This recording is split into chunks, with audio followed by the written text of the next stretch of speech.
everybody. It's Katie Koestner. Welcome back to the Dear Katie podcast. We are so incredibly honored to have with us a very special guest, TBone.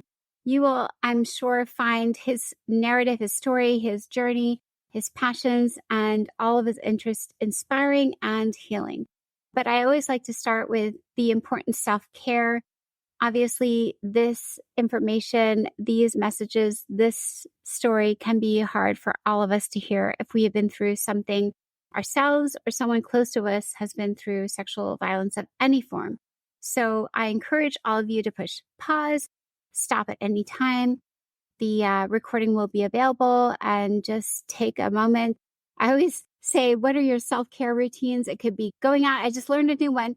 If you can find a very cold, icy surface and put your bare feet on that icy surface for a full 90 seconds, you might actually untrigger yourself.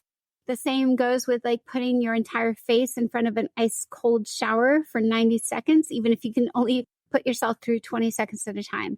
So my new theory on podcasts is tips and tricks at the start for self-care so that we all can stay in one piece and go merrily along our way. And I know TBone is going to have some more ideas for all of us. Okay, Katie, I have a question for you with the feet one. What if you fall? Because isn't that ice? Good idea.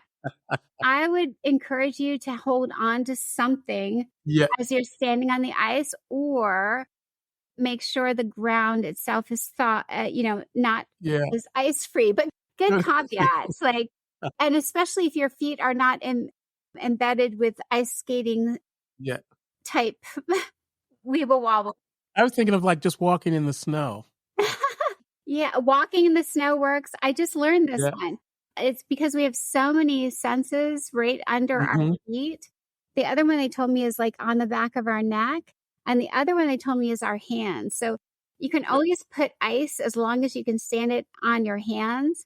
You can put something like a frozen pea bag on your neck.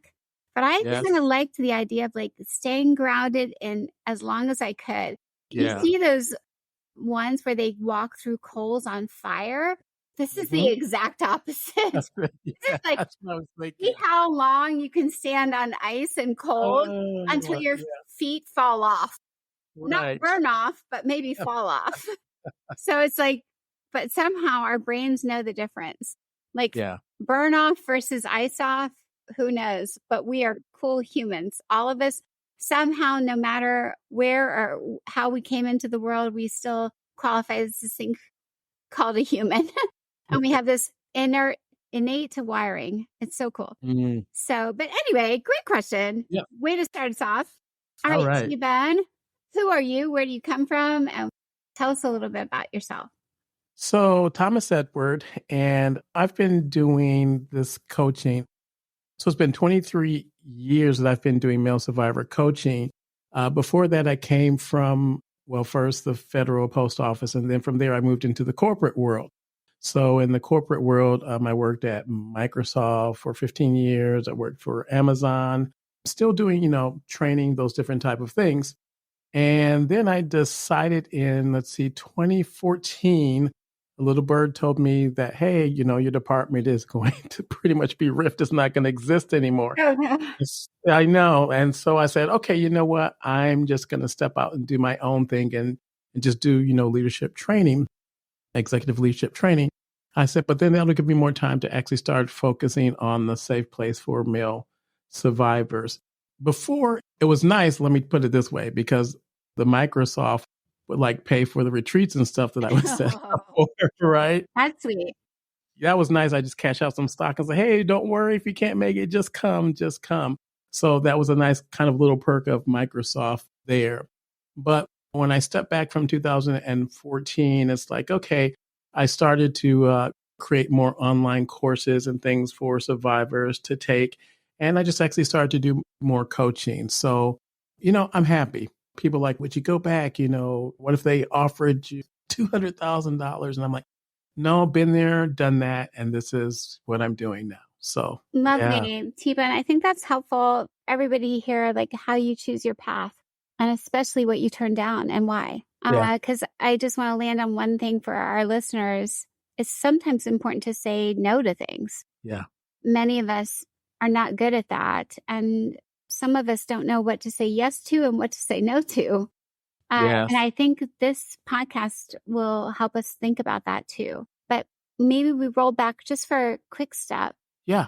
When you thought about coming forward as helpful for male survivors, especially, I want to ask two questions. One, what was your personal, like whatever you want to share about your personal story? But then how did you come? Most people say the same thing to me. Like, how can I take myself out of my personal trauma and build it into a way to help others so they can thrive and survive? Because that in and of itself is when we take this happened to me, I, first pronoun, to now you, second, like all of us, that's a huge step. So what was the I part? And then how did you get to the you part? Okay. It's kind of all mixed together. I'll say the answer is it came out of frustration. So now let me share a little bit of my story. So my sexual abuse took place from age pretty much 6 into my teens, 15 and 16. And I have multiple, and I do mean multiple perpetrators, abusers in my story. And so, hopefully like she said, if you get triggered, whatever, step away if you need to. But it was difficult because there were like violent pieces of it, but then there were also grooming parts of it. Right. And so my sexual abuse, some took place within family, and then some were, close friends. What is interesting, the ones that kind of, I'm going to say my fragmented memory kind of fragmented out, and I didn't totally forget them, but they weren't there. They were gone, were the ones that were kind of the most violent, the most that were extreme. So the rape scenarios. And that was one where, the person, they were raping me. They had my face in a pillow, right? And I couldn't breathe. So just think about what's going on in your brain. You can't breathe, right? So you're trying to get air. And then on the other end, so someone is raping you from behind. And it's like, wow. Now I had my brain had totally blocked that one out. And I think because of the severity of the trauma. Yet some of the other ones, so there was some grooming that took place by a family member. And so with that one, it was kind of more of a gradual. And here's the thing I could never figure out, and it still even bugs me till today, Katie. And it's like, why didn't I get the memo? No. You know what I mean? It's like, how did everyone know that I was the one to whatever to pick on or to sexually abuse? And I don't think anyone, had conversations with each other. I don't know, and that's one of the things, even as survivors, we always trying to figure out why me, did we walk around with a big whatever sign on our head saying abuse me? No, it was just the people. But that was. Thomas, let's delve into that for just a second. Yeah. That's a beautiful question. Yeah. I think most of the people who come to our podcast and our survivors always say, like you said it so well, did I have a target? Did I say, like, please choose me? Please abuse me? And it makes our egos fall right through the floor and underground, that we feel like we must have something broken or shattered. I know I got asked that same question yesterday at an all boys school in New Jersey. And the boy said, and he's a senior, Thomas, and he said, well, how did you ever get to the place where you could understand why God rejected you? I think. Oh, wow. Okay. Like God, because I was trying like to be the good Christian. I was going to, I was married. So, and I went to like Sunday school, like I did all the right stuff. And the guy said, why do you think God chose to punish you, basically? Like, why was it? So I think punishment and like the star on our head are so similar. Like we either think like we did something wrong and we're being punished, or somebody said, take me over everybody else. And I think both of us have come through with an answer to that. So I would love to hear your answer to that. Yeah. So for me, I mean, it took a while to work through things, but I had to get to the point where I had to accept, because these were people supposedly that loved you, right? And so I had to pretty much, I'm going to say not just rationalize, but come to the reality that all of us have, I say, good sides and bad sides. There's a jerk side to people and there's a good side to people. And unfortunately, during this time, I was experiencing the jerk side of people, Mm. right? But then to learn not to take it personally as there's something wrong with me. And that's often what happens is all these things get projected onto the survivor. And that's one of the issues that we have, even in society. Oftentimes, it's not the perpetrator, but it's oftentimes the victim who gets the first blame. Like we're talking about the denim. Well, what were you wearing? Right. Right? Oh, yeah. Let's tell our audience. So we need to inform them what our prior, we were almost ready to record the whole thing without you all. I'm so Yeah. sorry. We just got talking, audience, but because we're so passionate. So I was telling Thomas TBone about Denim Day. And for those of our listeners who don't know, there's this once upon a time real life case in Italy. Mm. Imagine romance, and they have the Venice and all the art. And so one judge, once upon a time, I'm guessing about 20 years ago, a rape case is in front of the judge. And the jeans worn by the woman who was raped, I believe, by one, but maybe two men. We can look it up. Oh, wow. She did not know these men or had barely met these men. And her jeans were held up. I don't know if the judge made her put them on, but they were deemed to be so tight that there is zero chance that she could have been unwilling at the time of her rape because the jeans were unable to come off her body without her personal assistance. So, See, that's not even logical, Katie. No, I could have gained weight between that time, between whatever the trial, right? nonetheless, consent based on how tight one's clothing is at the time is preposterous. Yeah.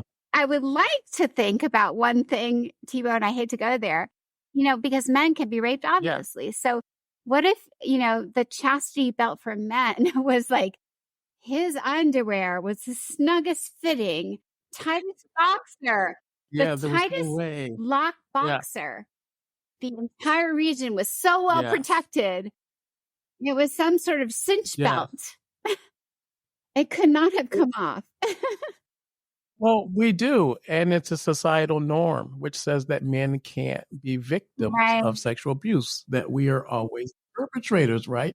And so that's even there in that form, maybe not be physical form, but even just from I'm going to say societal indoctrination, just the thought, the zeitgeist that takes place in our society that men can't be victims, that you can't be raped. And if you are, here we go, there's something wrong with you. You're less than. Oh, once again, notice that the blame is being put on the victim. So here's another one, Thomas, that I get asked a lot. How can men possibly be raped? Because A, how could you, quote, get it up? But hello, we forget the other parts of the anatomy. And so that's one. Right. And maybe you have great lines that we could talk to our listeners that they can use to educate their communities. And the second one I get is most men say, if I didn't want to be raped, I would fight the blank, blank, blank. I would kill them before I would go through this trauma. Yeah. So maybe we talk about the physicality for a second and dispel that myth. And then also that all men would either be required to, or they're less of a man if they don't resist. Yeah, it's interesting when I hear individuals that make that, well, I would have fight or whatever. And I was like, okay, so let's just talk a little bit about, what goes on in your brain. And so I even just explain it like this, right? So let's just say you walk out and something jumps from behind whatever, a tree or something. What's the first thing that your body does, right? It freezes. Right. That's it. I don't care who you think you are. It could be a second, nanosecond, whatever, your body freezes. And so when we're talking about the trauma that's taking place when the sexual abuse, that's actually oftentimes what happens. So the body's trying to figure out what's going on. It's trying to freeze. It's trying to assess. And now when you think about all the neurons that are being fired on inside your brain, especially if this happens during childhood, your brain doesn't know what to do and what to think. I remember when I was talking for Sandusky, as I shared with you Tell when the that came out. audience a little bit, because that's so cool. So tell us how you came to be in that space. Yeah, so this was, I think it was 2010 or 11. This is when the Sandusky case, whatever, in Pennsylvania broke Penn State. And so they were having a conference because so many people were being triggered, but they didn't have anyone who could actually work with men because a lot of guys were being triggered. So they flew me out to the conference to actually, work with survivors who were being triggered because of that whole case that was taking place there in Pennsylvania. And so as I was working with the guys, this whole idea of like, okay, but wait a minute, during my sexual abuse, arousal took place. I'm like, well, when we're talking about the brain chemistry, stimulation is stimulation. And it was so cool because there was this one neuroscience there, and man, she was spot on. And she explained how in your brain, the circuitry, she says the jump from pain to pleasure is just like nano, whatever. I don't even know what the length she gave right there. And she says what happens is, she's like, it's so close together that what happens is it crosses the barrier and it becomes the other one. So it can be pleasurable, right? But then at the same time, it can just jump right across that line and then it becomes the most horrific, or it can be horrific and it jumps over the line and it becomes pleasurable. I was like, oh my gosh, that explains so many things that are going on. But okay, so back to our little rabbit. Let's say our little rabbit, right? He sees the fox. So what happens is his body just freezes. It freezes for a moment because it's trying to figure out, okay, what are we going to do? Are we going to run or are we not going to run? Should we send, blood to the muscles so we can run? Or should we play possum and just play dead? All these things are going on inside of the brain during this traumatic experience. So now tell me, are you going to fight? We don't know. It depends on your brain. Your brain might think that, you know what? I'll better survive this if I just what we call fawn. And so fawn is like, okay, I'm just going to let the person do whatever it is because that way at least I'll survive, right? Some people, though, for them, it's flight. So they're trying to get away. They're going to try and run away. For some people, it is fight. They're going to kick. They're going to scream. And what we notice is usually the people that have done that, maybe they've had some type of training or they've thought about at least that scenario before. But even when they think about that scenario, the first thing that comes is the freeze. No matter what, the freeze always comes. And so when you're talking to people and they say, well, why didn't you whatever? You need to just realize there are different stages that your brain is going through during the trauma, right? And so that's why that's a difficult question to answer. Oftentimes, though, when I'm working with male survivors and we're going through their story, sometimes I'll use hypnotherapy to help them. And what they'll do is they will kind of come to their own acknowledgement of where they felt they were. Was it fight? Was it flight? Did they freeze or did they fawn? And it's like when they kind of get some idea of that, it just gives them a better understanding and even a better acceptance of like, wow, that was a traumatized state. And why would I expect myself or anyone else, right, to either fight or whatever? You're doing amazing. I just want to ask a quick question to clarify something that you just made me think of. I think everything you just said was amazing, so helpful, so helpful. Listeners, I would encourage you to push pause, rewind, and listen again, because Thomas just told you a zillion good things. So if you need to hear my voice for a second, I have a good question. This is interesting. I've been trying to think about this myself. Where we embed the fear, like the freeze mode, the response to trauma. Some of us freeze, some of us flee, and some of us fight, right? Mm-hmm. As you just said. And fawn. Let's go back to fawn just for a second so our listeners know what that means. So this is what I say for fawn. Okay. And once again, if this is triggering, come back to it later.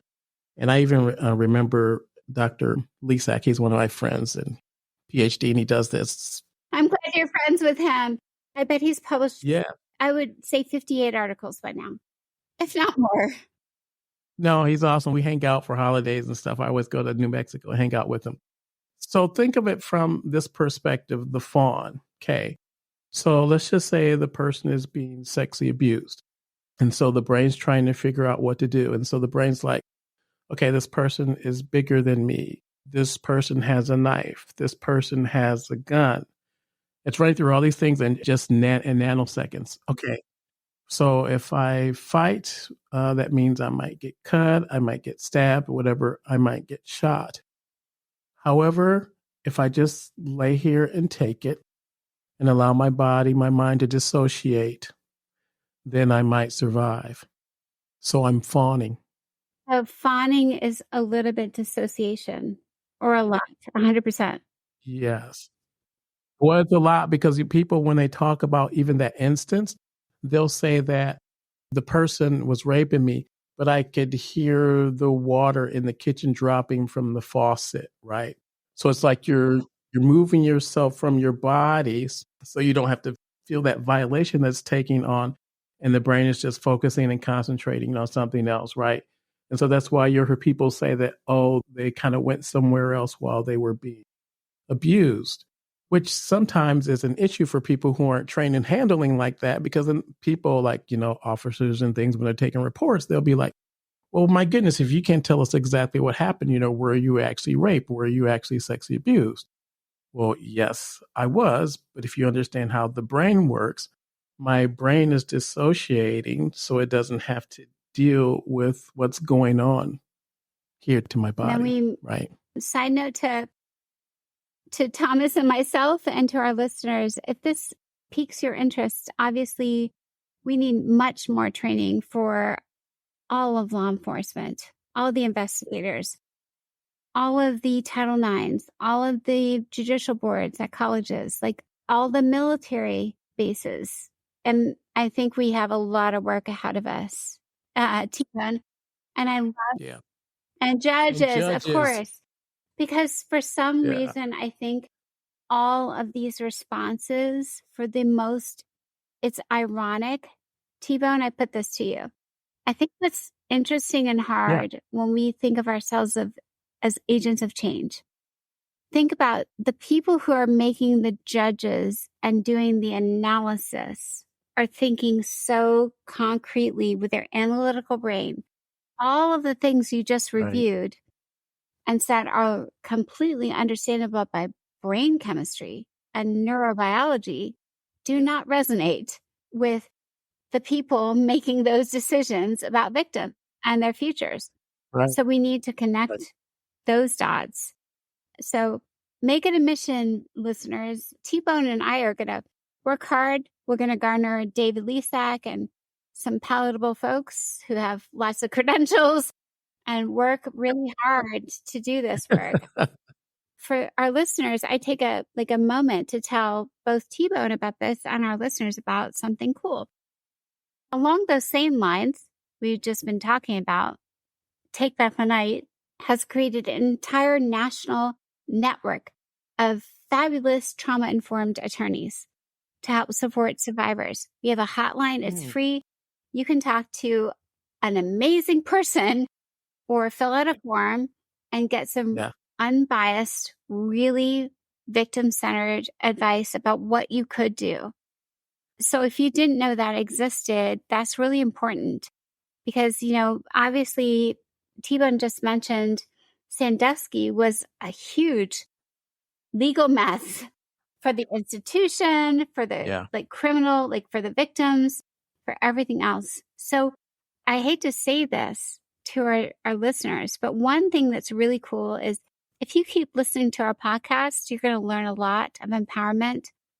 But one interesting thing is I think TBone and myself are two of those kind of folks who are survivors of multiple trauma who have also come out stronger. And some of it was our own due diligence on figuring out what worked for ourselves. Yeah. And that's when, when you started out, and I started out with the word frustration. So what put me on this path, right? Okay. So all the things that I just explained now. So now Now I'm in my 50s, all right? So, when I was coming up and when this happened, there wasn't like much information and stuff for men and for guys. And so for me, like you said, you have to find what works for you. But I noticed for me that sitting there in therapy and just talking about the story over and over and over and over didn't really help me that well. Okay. I'm sorry. Not to, Same, same. right. Yeah, not to knock it, but different people. It's like, okay, so we've talked about that. Okay, but so what? I was like, do I need Right? a to-do list? Yeah. I'm like, what are the solutions? I hear you. Yes, I hear you. yes. I'm dealing with these issues, which now we call them CPTSD, which is complex Perfect. post-traumatic stress disorder. So then my first, and this was interesting. Okay, so my martial arts instructor just realized there was something that was off with me, right? And this is, let's see, I would have been in my 20s, yeah, early 20s or something like that. And so he suggested, he's like, since you're going to go to China, Oh, sorry. Well, push pause. China. Hello. Let's okay, go there. yes. So in college, I was a language major, and Chinese was one of my Oh my languages. gosh. You are a guru in all Yeah. fields, So, Thomas. Love it. yeah. So for those that are listening, 我会说一点. Oh my gosh. We can't go bunch up from there. We might overwhelm everybody. Yeah. You are so incredible. And for our listeners, at the end of this podcast, I promise what's coming is some excellent gardening tips. And you will not believe it, but our gentleman is also an extraordinary Oh. chef. So wait for what's coming. But Yeah. okay, China, here we come. No, China. So here we come. So there we are, because I was also studying martial arts at that time. So Shaolin martial arts, Shaolin Kung Fu. So I get to the Shaolin temple and talking with the monks and just sharing some stuff. And once again, as they were talking with me, just from their understanding of kind of how the world works, they could see that there was something there. So they'd bring me into this room. And if you ever seen those movies on TV, where they ring the giant gong, whatever thing. Mhm. Right. So anyway, so they take me into this room. It's a medium-sized room. So they just have me to lay down in the middle. And then the monks, what they do is they come around and they sit down and they sit there with their singing bowls, right? The singing bowls, the wing, right? And they start playing whatever tune or megahertz. And so the sound waves are hitting my body and it's starting to bring up memories and stuff of the sexual abuse, things that I didn't even remember were starting to come. I'm like, oh my goodness. I mean, it freaked me out, but I'm like, this is cool, right? This is really, really cool. And now this is way before it got to the West and they started marketing sound therapy and those different type of things. They had been doing this, of course, for thousands of years, right? And so I stayed there for a little bit and I asked them to teach me. Okay, teach me how to do this, right? So when I came back to the States, that had opened up once again to just starting to find more of my own path, right? So then I'm like, okay, so there's something to this whole, and this was before the book, The Body Keeps Score came out, right? Yeah, let's mention that. Yes. It's an excellent book. Yes. It's an excellent book, right? But I was learning this firsthand, even way before this was written, understanding that trauma was actually trapped in the body. So it's not just the mind, but it's also the body. I'm like, okay, so if this is true, right? If it's trapped in the body, there's other things. So then I went to see Bastyr University. And so that's the number one naturopath college because I was living in Seattle. It was right in my own backyard. I'm like, okay. So I went and I worked in my degree in herbal science, herbal medicine, right? So, of I course, I like know. plants, right? What plants can you eat to do this and do that? And then someone says, hey, while you're doing this, you should hook the massage piece onto this. I was like, oh, wow. Okay, but let me tell you what brought me to the massage piece first. So I'm sitting at a conference in Microsoft, and this person is sitting next to me. Okay, this lady, she's sitting next to me. and just accidentally her hand brushed and fell down and brushed my leg. And it just sent me into a emotional flashback of one of my sexual abusers who was a female. What was unique about this one, because I didn't remember until she actually touched me and it triggered or it resonated with me. So while she was sexually abusing me, so for you guys that think this is pleasurable, she cut me with glass and she burned me with cigarettes. Okay. So, if you think that was pleasurable, no, it wasn't pleasurable at all. So then it sent me into what's known as hapnophobia. So hapnophobia is the fear of being touched. H-A-T or Right? H-A-P? H-A-E. H-A-E. Hapnophobia. Yeah. H-A-E. I think it's H-A-E-N-P-N-P-O-P-I-B-A. You can look it up, hapnophobia. Right. So anyway, it's the fear of being touched, right? So, and it was all being triggered, of course, by the abuse, but specifically that one incident from my abuse history. And so I was walking around for I don't know how long, and I couldn't be touched by people. Now, if you can't tell by now, I'm a person who kind of do things gung ho. I'm like, how are we going to get over this one? Right. So someone told me while I was doing my degree in herbal science, they're like, oh, you know what? We have the #1 massage school also in the state. So you should go do massage. I'm like, what? People touch me? What's wrong? What's wrong with you? Right. But I did. I went and I did the program, and it was the intense program. It was a year and a half. And I worked through the touch issue or fear of being touched, the phobia of being touched, through becoming a massage therapist. And my specialty was I work with men who have been traumatized by sexual abuse. Brilliant. It's brilliant. Yeah. That's so powerful. Yeah. Okay. So all the pieces of my thing are coming together, but it's on this journey, right? And it's fitting all these pieces that I did not get sitting there just talking about what had happened to me, week after week, because it was in my body. So my body needed to experience things. It needed to release the trauma, right? And then my mind needed to release the trauma and my emotions, right? So there were just so many different pieces. And so I was just searching. So I was just taking everything possible, right? Coaching. So I became a certified coach along with that, and trainer, and all the things I was picking up along the way. I was noticing how they were actually helping Can me I ask another question? Oh my gosh. I want all of our listeners again, like I keep begging you out, like take that all in, rewind, re-listen, because sometimes I would just give cues to our listeners. What's really interesting to me is we live in a world of cursory glances, scrolls. We live in a world of let's get it all in really fast. This podcast is deliberate, it's intentional. Yeah. The people I invite and welcome and embrace and honor who join me on the podcast will serve all of humanity so well.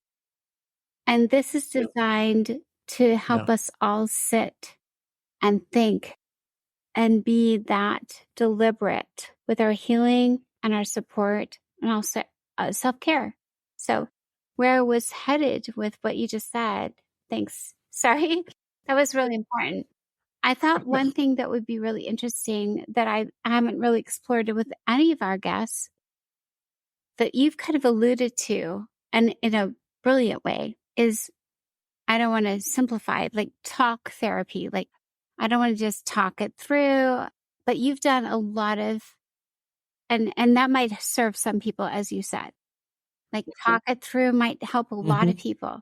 I know, like you, TBone, that didn't serve me at all. I'm a very concrete thinker, and I'm also very in the body. How do my, that book, what does my body do when presented with stress? Right. So let's turn our attention to that, because I literally just said to someone the other day, if you give me some tips where I can practice for a week like almost like lifting weights, emotional weights, my mental weights by like, and I gave the example, and TBone, this might resonate with you, but it was like you have had multiple incidents of trauma. Most people know me for one thing that happened because I was on the time cover. But backstory, oh my gosh, there's more to that story. But for the time cover, here's what I did to unpack one thing. The guy's cologne like triggered me out the wazoo. Remember when you said the woman's hand on your leg? I was like, okay. So I did 5 senses, smell, touch, like all of them. The guy's cologne. So you know what I did? I doused everything I could find in the same scent for a week or more. I bought cologne. I sprayed it everywhere. It was like if I was peeing, it was there. If I was eating, it was there. If I was like trying to play the piano, it was there. Like the scent was there. And then all of a sudden, the scent of that trigger was done. But that worked only because that was one isolated incident. And like you led so well. We're dealing with multiple incidents, multiple types, multiple perpetrators. And so it becomes more complex.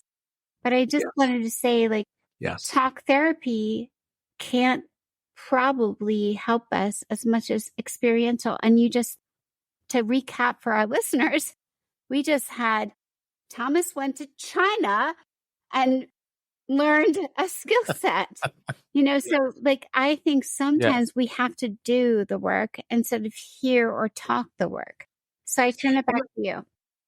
I think we're starting to move more towards that and realizing that the approach needs to be an integrative approach. And that's one of the reasons I do the workshops the way that I do, because tell us about the workshops. Preface, like, what are they and how do we find them? And are they for men? Are they for people who don't identify as men or heterosexual? Like, let's say, like, all of it. Yes.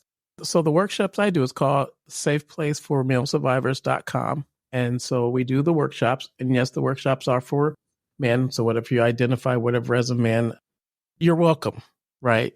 Or whatever that means, right? So you're welcome. So it's a 3-day. And then during the 3 days, now, the thing is, it takes place, I'm going to say, really, it's not just 3 days, because a month before you get there. So what I do is I interview you first and make sure that this is a right fit for you, depending on where you are in your journey. So let's just say if you're suffering acute post-traumatic stress disorder, then we need to find you some help, right? Because then this won't be the place for you. But if you're not in that spot, maybe you've worked through some stuff. Most people that come, they come because they're dealing with CPTSD issues. Can you explain that acronym? Yeah. So here's the thing. And someone even asked me the other day, they're like, what is this? I'm like, okay. So I said, do you know what post-traumatic stress disorder is? And they're like, yeah, right. And they start sharing some of the things. You're having these emotional, flashbacks, and you have these intrusive thoughts, whatever, that are coming into place. And sometimes you've got, suicide ideations, and they're all within this amount of time after whatever the trauma has happened. I'm like, great. So you understand what post-traumatic stress disorder is, right? They're like, yeah. Okay. So now think of yourself 10 years later, and you're still experiencing some of those. They're like, oh, yeah. But why are you experiencing them? Shouldn't you be over it by now? Because that's what everyone says, right? Why aren't you? Well, I don't know. I'm still kind of dealing with whatever. And these things are, I'm like, yes, because it's complex. That's why it's called complex post-traumatic stress disorder, because according to the DSMV, which is a diagnostic statistical manual, which they use to give you the criteria for whatever you have, depression or whatever, it's not in there, even though we all talk about it, right? Why? Because it's complex. And so it's hard to sit there and check off each one, because each individual is different, right? Now, there are common things that we might be experiencing, but it's hard for us to kind of like pinpoint them, right? And so that's why one of the reasons it's called complex post-traumatic stress disorder, because whatever the complexity that's going on, you're still experiencing those things, let's say years, whatever, later. That's the easiest way that I can explain it without going into So you without offer going into all them, the. are they in person or online? So the workshops are in person, right? And so one of the reasons is this is my motto, right? Healing, I'm going to say, yeah, complete healing does not take place in isolation. It takes place in community and relationship. So when you think about people who heal the most, it's not usually that they're by themselves. There's some type of interaction that's taking place, whether they've read a book, well, that's still interacting with someone else who wrote that they're sharing whatever their idea. Healing always takes place in relationship. And so what is the one thing that for us as survivors that has really been thwarted and damaged? It's relationship. So what we do is we're bringing the guys together. So once again, we can heal, but we're healing in community and relationship. And so what that means is you realize that you are not alone. You realize that you are not the only one. And then from that meeting, now you've already got a support network. Brilliant. Right. So that's one of the reasons. So anyway, so the workshop, it's 3 days and we come and I usually ask people, like, what are some things that you want to work on? Now, I already have an agenda of things we're going to cover. So we'll do stuff like, teaching you. Okay, here's my other thing. So this was one of the reasons therapy didn't work for me. I want to give you tools, strategies, and insights that you can use. This is the cool thing about coaching, right? The whole thing behind coaching is I'm trying to give you what you need so that you don't need me anymore. Right. So that's the whole point behind coaching. So I'm trying to give you the tools that are going to help you to be resilient because no, I can't be with you 24/7. Right. But when that emotional, let's just say flashback comes to you and you're like, oh, that's right. T-Bone taught me Abra from Harry Potter, abracadabra. Right. So I'm going to do it. I'm going to sit here. I'm going to acknowledge it. I'm going to breathe. I'm going to do my 4 seconds in and out because that's going to work with my parasympathetic nervous system. I'm going to release it. And now I'm going to align it with the truth. What is the truth? The truth is right now I'm not being attacked. I'm sitting here with all these people and there is no immediate danger. That's the ABRA I love it. technique, right? So as what we're doing at the workshop is we're learning these different things and different strategies. So when you leave here, you can go out and you can continue to flourish and thrive.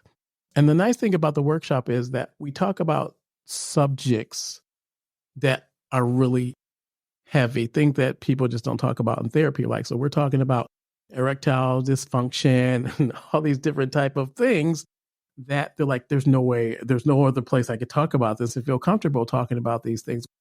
Why do I have ED after my, my sexual abuse, and people asking questions, what's my sexual orientation, identity?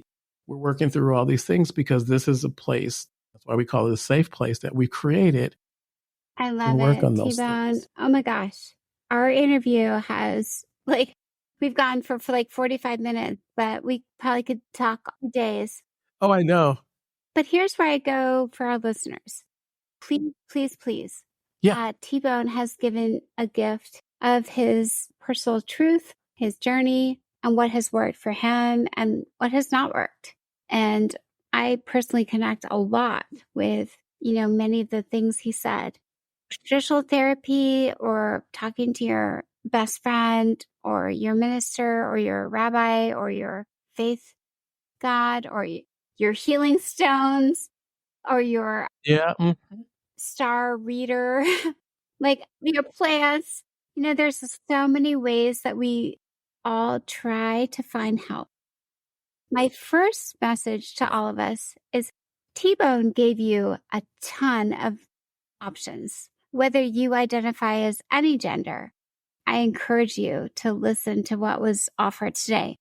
And secondly, I hope very much if you resonate with what T-Bone said and you happen to live in California, since this is in person, we will post his information and how to get into contact and sign up for his travel. No, we have international. I have people coming from New Zealand, Australia, whatever, for the workshops. Yes, international. And I've actually done some in other places. Let's bring more people in. So I would just say, if Yeah. you like hearing this and you all give us feedback and you're like, we want more T-bone, we could do another session for those of you who are interested just on what that looks like, for a quick 20, 30 minutes, just to explore what that might Yeah. look like.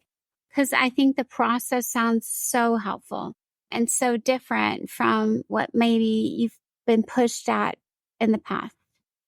One of the things for me is this, and you also asked me what was it, and I said the frustration was one of the reasons I do this, and this is, I think this is a Buddhist kind of idea, and it's called Kensho and Satori, right? Kensho is when you learn things kind of the old painful method, right? So, okay, so you lose all your money. And so then you learn that, oh, you know what? I shouldn't put my eggs all in one basket. Let's just say, investing or whatever, right? So you learn from a slow, painful way that, oh, I need to divest my money when I'm investing, right? That's what would be known as a Kensho moment. Or let's just say the love of your life, you don't really communicate with them. And so this love that you had of your life says, you know what? I'm just tired of doing this. And so then you learn that, oh, wow, you know what? I should be more vulnerable. Okay, but you had to go through pain in order to learn that whatever that lesson. That's what's known as Yeah. kensho. Is it We call it the Japanese? slow burn. Kensho. I think it's Japanese. That's a word I know. Yes. Yeah. Okay, kensho. And then satori are the eureka aha moments. And usually we get those when someone shares something with us. So like I shared with you talking about the neuroscience and the freeze and frog, and you're like, oh, that's what it was. That's satori. Now, here's the thing. The reason I do what I do is because I don't want you to have to experience more kinshos. So I'm trying to give you insights and strategies so you can have more satori moments so that you have more time to actually enjoy your life and thrive. I like what you let's land on that. That was the most beautiful, hopeful. All of us deserve to thrive and love, right? Would you put that a different way? Like, Yes. we should all feel confident that when we get up in the morning, we have something to offer ourselves and the world. We should all be confident enough to be vulnerable, to share our emotional selves in a loving state with someone else who can reciprocate in a respectful way. Yeah. That's what I heard from tonight. Yeah. And of course, 10 more things, 100 more things. But I'm just trying to summarize. But I want to land on the positive and the vision that we've created. T-Bone, I summarize our podcast with you gave us a million things. One was a plan. One was like, you're not alone. And here are many, many other, especially for men. But I think what you said resonates with everybody as a survivor. And you gave some really brilliant ways to think about our reactions and trauma and how we might conquer those. And that therapy might not look one way. I'm going to give this one last thing as a summary. I think what T-Bone described as his own plan that he executes a really awful word. I'm sorry. Rescind, execute. I'm already going back to like, oh my gosh, in the news right now, there's like, how many ways can we kill people? Like my brain just instantly went to executions. So sorry. That's a terrible word, but I was just like, my brain triggered like, oh my gosh, we're killing humans. Sorry. I just want to put pause on that. No, I get it. But, it's actually how we're going to actually apply what I love that about it what is. you've offered our listeners is I feel like you have a system that is not my way or the highway, but it's so well thought out and inclusive. And I would say tangible. Like to me, the word that comes to mind from our whole conversation is you feel very tangible to me. You don't feel like it's and also tangible, but not like a one-way street. One part of me is like, oh, so I hear you saying, or you seem to be blank. I hate words like that. Yeah. I think you are on a path that I honor and respect. And I think that our listeners will love learning more about your path. So, my goodness, thank you. No, thank you. You did a great job you're summarizing my first word, which was Yeah. frustration, right? And like you said, it's tangible. And it came out of me in graduate school. So I was working on a degree in psychology and counseling, right? And so we're talking about all this stuff. And I remember just talking to my professors, and I'm like, why are we using these words that only we understand? How are we going to make it so that they can understand what's going on with them and what's inside of them, right? And it was at that point I decided I'm going to get the information, get the degree, but I'm going to I love coach. it. Well, it's been a glorious interview. So, listeners, please look for notes about TBone and how to reach out, how to connect with him and his learning. What would you call them? Weekend retreats or? Yeah, they're weekend retreats. Yeah. They usually go Thursday, All right, Friday, and so Saturday. reach out for that. Keep tuning into the Dear Katie podcast for many more helpful parts of your journey. There's no one thing that we think will serve everyone. There's only us doing our very best to bring all of the voices, all of the stories, all of the narratives, so that maybe one will resonate with each of you and there'll be a light bulb. But I dare saying that if you listen to each one, you'll find one thing that resonates with each of you. So we're here to be inclusive. We're here to be welcoming, and we are delighted to keep you following us. Please share our channel. Please share our episode. If you loved it, please like us, please follow us, and everything else. So anything else you want to add, TBone? No, you said it well. And this is what I like people to realize as we talk about the different modalities. Each one is just a step in your journey, right? So what I offer is just a step. It's not the full complete thing, but maybe it's a step that you need. Maybe it's a step that you don't need. But here's the one thing I want to say. You're listening, and I know that I've never seen you. Well, maybe you can see me through video, TBone. You don't know me, but this is the one thing I want you to know as a survivor. I want you to know that I care for you. I want you to know that. I want you to feel that through the words that I'm saying, right? Because we do have this bond as survivors, right? And when you just feel like you can't hold on, just remember someone cares about you. You're listening. Remember that voice and hold on for one more day, because you just never know what healing the next day is I going. love that, TBone. And I'll actually tell one more, to end on a funny note. This is so good. Yeah. So once upon a time, I was speaking in Connecticut. Yeah. And it was a high school. Yeah. And the student body, I was giving my lecture. There was probably, imagine all of you, a high school auditorium, the linoleum, the chairs that are kind of awkward, stage with the red curtain. Mm-hmm. Put yourself in that visual space. And so I'm telling the story of the worst of my life. Hello, my rape story. So the audience is set, probably 480 kids. And they're pretty good. At the end of the story, at the end of my speech, a very tall, dark-haired boy comes up to me with a cage, a wired cage. Okay. And there's a rat in the cage. And he hands it to me and he says, "You may have my rat." Because we were going to loose the rat at your speech so that we could get out of one more assembly and didn't have to listen to one more bad speaker in our lifetime. But we award you the rat. Yeah. And we're going back to our principal and telling our principal that you must only bring in meaningful people. And so I say to TBone, that story reminded me of you, because I will pass you the rat in the cage. And then you will be the one to not piss off 480 kids in a high school auditorium, because I think what we're doing is so important. And I land with that. If you need a laugh, just imagine being the darn me who's about to be ratted in a high school auditorium so that the fire alarm and the police can come and they're going to boycott the hell out of me. So That's what this is all about, is sitting in the fire, is sitting in the beatitude of our trauma can become our blessing. Our trauma can become our strength. And I think, honestly, TBone, you've painted a beautiful pathway to finding that strength.